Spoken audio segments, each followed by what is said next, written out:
12-13 yaşında bir çocuk düşün. Silivri'de bir yaz kampında elinde mikrofon yok, sahne yok, hayran kitlesi hiç yok. Aslında break dans yapmaya çalışıyor ve olmuyor. Kilosu yüzünden bu işi bırakmak zorunda kalıyor. Tam o anda kamptaki bir kişi tek bir cümle söylüyor. Sen rap söyle bari.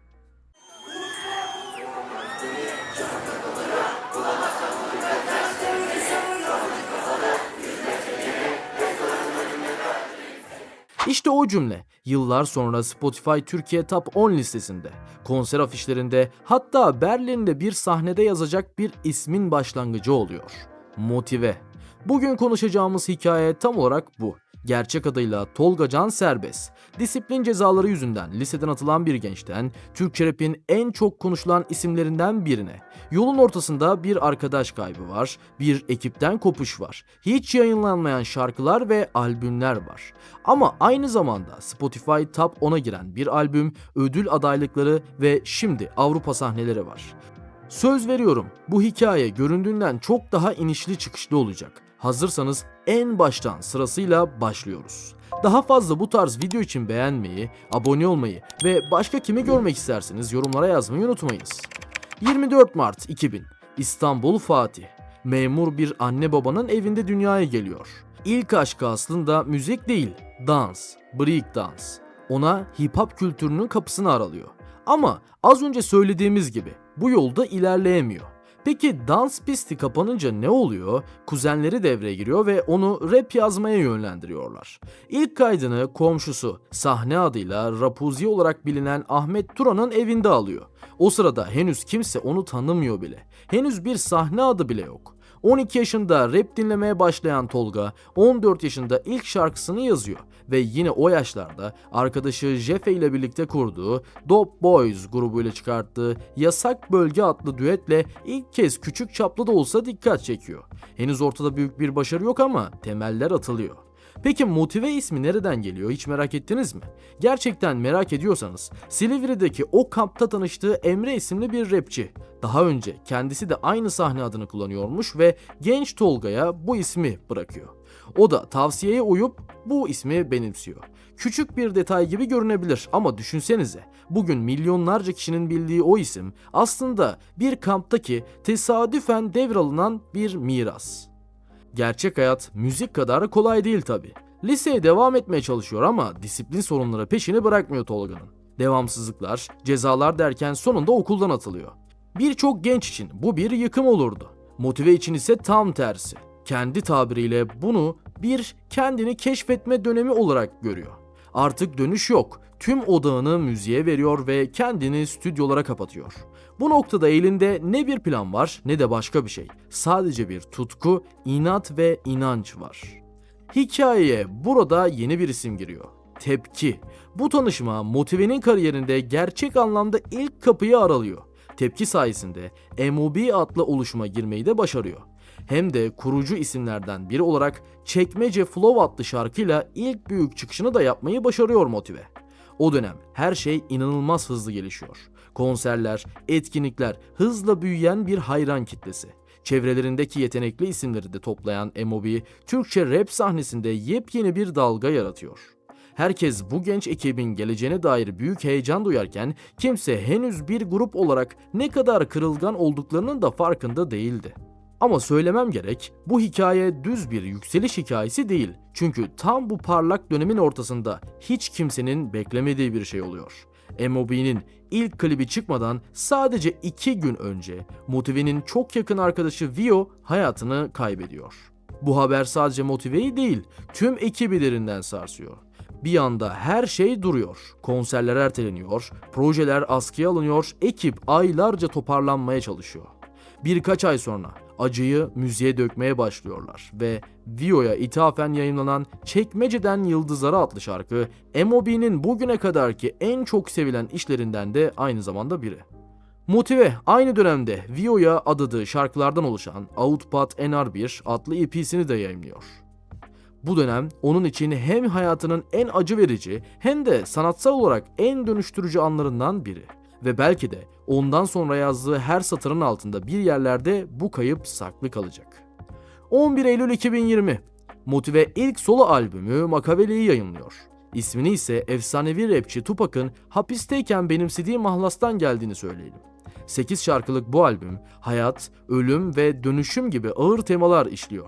Hiç tesadüf değil aslında. Çünkü Motive tam da böyle bir dönemden yeni çıkmış durumdaydı.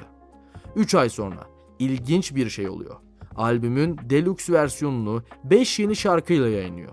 İşin komik tarafı şu: Motive başta bu 5 şarkıyı hiç yayınlamayı düşünmüyordu. Ama çevresinden gelen olumlu tepkiler üzerine fikrini değiştiren Tolga için küçük ama kritik bir karar bu. Çünkü Deluxe albümü bir bütün olarak diskografisinin en güçlü işlerinden birini dönüştürüyor ve dinleyici kitlesi de bir anda büyüyor Motive'nin. 2021'in Haziran ayı. Motive'nin kariyerinde büyük bir kırılma noktası. Kariyerinin büyük bölümünü geçirdiği MOB şirketinden Uzi ve Aksan ile birlikte ayrılıyor. Uzi ile birlikte o dönemde planladıkları Mortal Kombat adlı albüm telif hakları nedeniyle yayınlanmamıştı.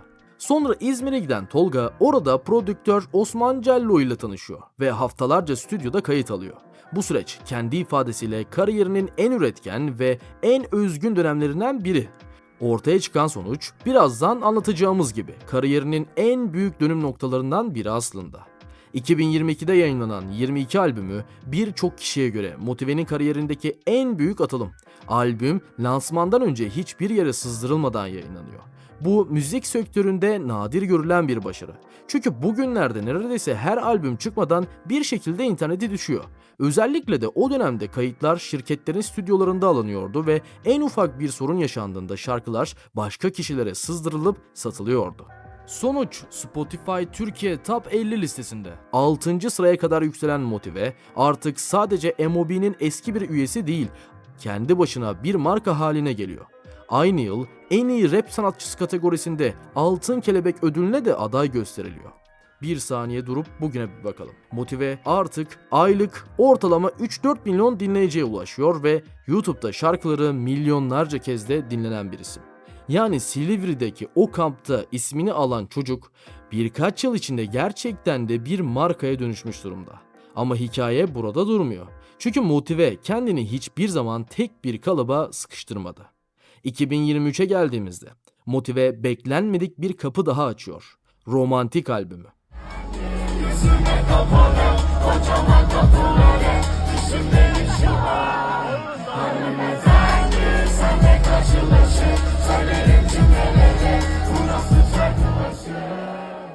Sert, trap ve drill temelli tarzından biraz uzaklaşıp çok daha duygusal ve hikaye ağırlıklı bir tona yöneliyor. 18 şarkıdan oluşan bu albümden çıkan Randevu, 10 miligram, Restoran ve Hanımefendi gibi parçalar onu çok daha geniş bir kitleye tanıtıyor. Bu noktada artık sadece rap dinleyicileri değil, tamamen farklı bir kesimde onu tanımaya başlamış durumda. Aslında Motive risk almış ve kazanmış durumda. 2024, Motive için tam bir üretkenlik ve patlama yılı. Aynı yıl içinde 2 albüm birden yayınlanıyor. Taycan V1 ve ardından 20 şarkılık Taycan. Prodüktör ise Pango. Pango ile birlikte hazırladığı bu albüm hem deneysel hem de güçlü sözlere sahip bir çalışma olarak öne çıkıyor. Giriş parçası Drogon özellikle dikkat çeken şarkılardan biri. Bu albümle birlikte Motive Türkiye turnesine de başlamış oldu. Ocak 2025'te İstanbul'daki lansman konserinde binlerce kişiyle buluşan Tolga sahnede kaygı ve şöhretle ilgili son derece samimi şeyler paylaşıyor. Sizi kötü yönlendirmek istemiyorum arkadaşlar. Ben bir lise mezunu değilim ama bakın nerelere gidiyor mesele. O yüzden her zaman kendinizi okulda konumlandırmayın. Dışarıda da bir dünya var. Dışarıda bir dünya olduğunu unutmayın. Hayallerinizin, hedeflerinizin peşinden koşun. Sadece büyük şehirlerde değil, daha küçük şehirlerde de dinleyicisinin nabzını tutmaya çalıştığını söylüyor. Yani hedefi sadece İstanbul'da kalmak değil Tolga'nın. Tüm Türkiye. Artık sadece stüdyoda değil, sahnede de güçlü ve gerçek bir isim haline gelmek istiyordu. Ama Motive'nin sadece hit şarkı üreten biri olmadığını kanıtlaması gereken bir an daha var. Red Bull'un hayata geçirdiği 64 Bars projesinde mikrofon başına geçiyor ve nakaratsız, molasız, tam 64 satırlık kesintisiz saf bir rap performansı gösteriyor. Gökhan Türkmen'in hazırladığı altyapı üzerine yazdığı bu performans kelime oyunları ve teknik ustalığıyla büyük beğeni topluyor. Bu Motive'nin sadece radyoluk şarkılar değil, en zorlu ve en saf rap disiplininden de iddialı olduğunu bir kez daha gösteren an oluyor.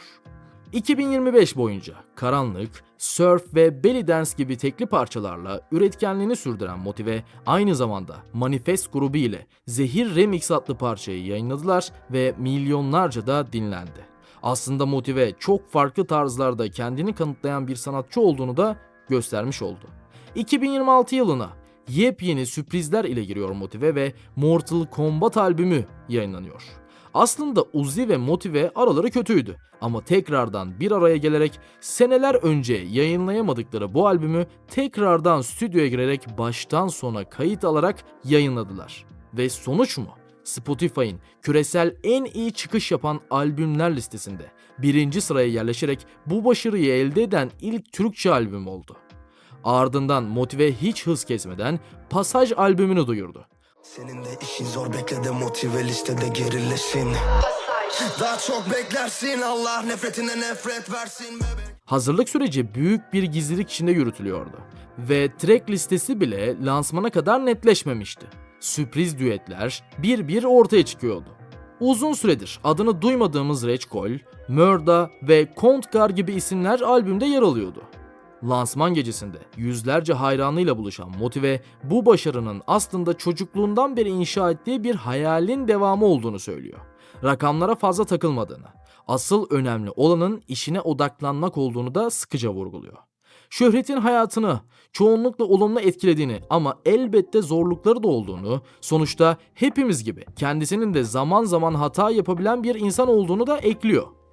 Ve hikaye burada da bitmiyor. 30 Eylül 2026'da Berlin'deki Kolombiya Tiyatrosu'nda sahne alacak. Yani bir zamanlar Fatih'te kuzenlerinin "sen rap söyle bari" dediği o çocuk şimdi Avrupa sahnelerinde Türkçe rap'i temsil ediyor. Breakdance yapamadığı için kapı kapanan bir çocuktan Spotify listelerinin zirvesine, liseyi bırakıp stüdyoya kapanan bir gençten bir arkadaşının kaybıyla yüzleşip onu müziğe dönüştüren bir sanatçıya, M.O.B'den ayrılıp her şeyi sıfırdan kurmak zorunda kalan birinden, bugün Berlin'de sahne alacak bir isme. Motive'nin hikayesi aslında hepimize bir şey anlatıyor. Bazen bir kapı kapanır, dans pisti, okul, bir ekip. Ama başka bir kapı, hiç beklemediğimiz bir kapı, seni çok daha büyük bir şeye götürebilir. Önemli olan o kapı kapandığında durup ağlamak değil de bir sonraki kapıyı aramaya devam etmektir. Bu tarz daha fazla video için abone olmayı, beğenmeyi ve yorumlara bir sonraki videoda kimi görmek isterseniz yazmayı unutmayınız. Yeni hikayelerde görüşmek dileğiyle.